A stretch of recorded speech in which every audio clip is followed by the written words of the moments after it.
Hey everyone, in my opinion, investing is simple. Not easy, but simple. When I say it's not easy but simple, there's a huge difference between those two terms. Achieving financial freedom, or just growing wealth in general, is simple, but it's not easy. And I think people conflate those two things all the time. Simple means that the concept is straightforward. You don't really need a university degree to understand it. However, it being not easy means it requires discipline, consistency, and patience. Those are hard, but the actual strategy is relatively uncomplicated. And I think that there's this perception that investing is only accessible to the upper class, which honestly just isn't true anymore. I mean, you can open a brokerage account with no minimum balance in a lot of cases. The barrier to entry is lower than it has ever been. But for some reason, this idea persists that you still need to be wealthy to invest, when really you invest to become wealthy, or at least more financially secure, if that makes sense. So what do I actually mean when I say investing is simple? Well, for the average person, and I'm talking about someone who has a job, some income, but isn't sitting on a huge pile of cash or working specifically in finance, the best approach is to just keep it simple. And by that, I mean pick one or two index funds or ETFs, invest a consistent amount every month, and just leave it alone. I recognize that sounds almost too simple, but that's kind of the point. Index funds are more diversified than picking individual stocks. When you buy a single stock, you're betting on one company, whereas when you buy an index fund, you're essentially buying a little piece of hundreds or thousands of companies. Your risk is more spread out. If one company tanks, it doesn't destroy your entire portfolio. The set it and forget it approach, I think that's where a lot of people struggle, because we are conditioned to think that putting in more effort equates to better results, and how if we're not actively doing something, we're missing out. That may be true for a lot of different things in life, but with investing, especially long-term investing, the opposite is often true. The less you tinker with it, the better you tend to do. Now, I want to be clear about something before I go any further.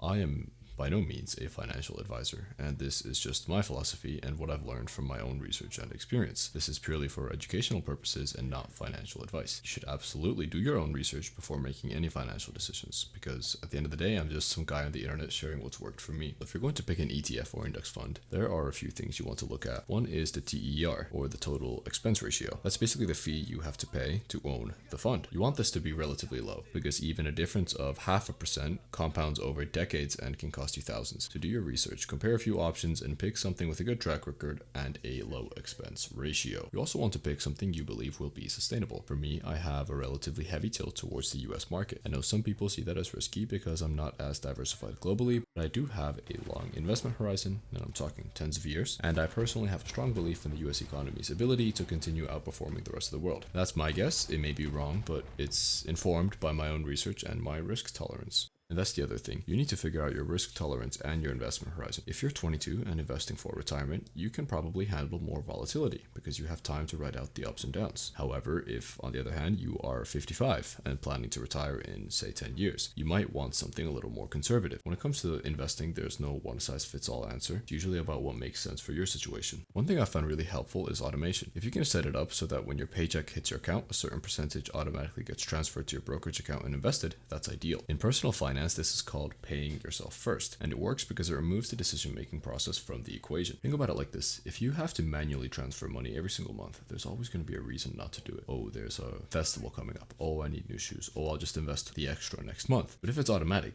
it just happens. You adjust your spending around what's left and you stay consistent. And consistency is quite literally the entire foundation when it comes to long-term investing. Spend probably a year or two just reading and researching everything about indexes, brokerages, expense ratios, all of it. I'd run these future projections, play around with calculators, and analyze a bunch of different strategies. And all of that was fine, I guess, but what I should have been doing was actually investing, because the research was just a way to feel like I was doing something productive without taking the actual step. And I lost time in the market because of that, which brings me to my next point. There's this saying that's been around for a long time, which is time in the market beats timing the market, which essentially suggests that you should invest in the market consistently, for example, once a month, instead of trying to invest when prices are low. Historical data suggests that consistently timing the market to buy at the lowest point is nearly impossible, and instead staying invested consistently will yield better returns in the long run. And that means not pulling your money out every time things get shaky, because they will get shaky. There will be volatility. There will be crashes, corrections, moments where your portfolio drops 20% in a month and you feel like you should do something. And this is where a lot of people mess up. Here's what I've learned, at least for me. Never make financial decisions when you're stressed or emotional. If the market is crashing and you're panicking, close your brokerage app and go do something else. Go for a walk, watch a movie, whatever. Just don't make decisions at that moment. Because inevitably, with almost every single ETF, there will be periods of instability. And if you panic and sell your entire portfolio overnight because some president tweeted something or because there's some geopolitical events or whatever, you lock in your losses. You turn a temporary dip into a permanent loss. less. And then when the market recovers, which it historically has so far, you will have missed it. Always make financial decisions when you're cool-headed, not when your friend is texting you about how everything's falling apart and how you sold everything and gone all in on Pokemon cards. That is not the time. I'd like to talk about something else for a second because I think it's related. When meme coins were really popular in 2024, I lost a decent amount of money on those. I thought it was going to be this quick way to get rich, and instead I just lost money that I could have invested in slow growth ETFs. And I think a lot of people do some version, or at least equivalent of this. We get tempted by the idea of quick returns, big gains, and somehow beating the system. Look, if you're really enthusiastic about the stock market, if you love analyzing companies and following economic trends, and you have the time and the interest to pick individual stocks, then maybe you can beat the market. I mean, some people do. But I think for the other 95% of us, it saves us both time and stress to just pick one or two ETFs and stick to them. Because here's the reality. Most professional fund managers don't beat the market consistently over long periods, and they do this thing for a living. They have research teams and fancy algorithms and Bloomberg terminals. If they can't do it reliably, why would I think I could do it better in my spare time? That's not self-deprecating, it's just realistic. So I'd rather spend my time and mental energy on other things and just let my investments grow slowly and steadily in the background. That's what works for me. Now, I don't want to give the impression that I'm some ultra frugal person who never spends money on anything, because the truth is I'm not. I consider myself decently frugal, but mainly in the sense that I'm aware of where my money goes. I don't, for example, have subscriptions I don't use. I don't buy things impulsively without thinking about it. But then again, I'm not pinching pennies to the point where I'm miserable. My philosophy is be financially smart, but splurge on things that improve your health and overall quality of life. Because money can buy a lot of things, but it cannot buy you time or health. And I think it's really easy to get so wrapped up in optimizing and saving and investing that you forget to actually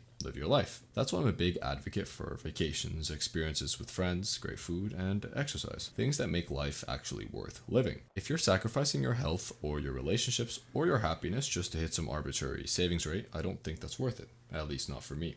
The whole point of investing, for me anyways, is to have more freedom and security in the future, but you still have a life to live right now. So finding an equilibrium or balance is key. Invest consistently, but don't be so rigid that it's at the expense of your present. So I guess if I were to sum up my philosophy with investing, it would be something like this. It would be to keep it simple, pick a low-cost index fund or ETF that matches your risk tolerance and investment horizon, automate your contributions if you can, and to stay consistent even when things get volatile, to not make any decisions when you are emotional, and remember that the goal isn't to be perfect or to beat the market. It's to build wealth slowly over time while still living a life you can actually enjoy. And I think for the majority of us, that should be enough. You don't really need to overcomplicate it. You just need to start, stay consistent, and give it time. If you're thinking about starting to invest, or if you've been researching for months like I was and haven't pulled the trigger yet, I'm encouraging you to just start. I want you to pick something reasonable, invest what you can afford, and then see what happens. You can always adjust later on. But the sooner you do start, the more time your money has to grow. Anyways, that's my take on it. I'm curious what's worked for other people, but this is where I've landed after a lot of trial and error and probably a little too much reading.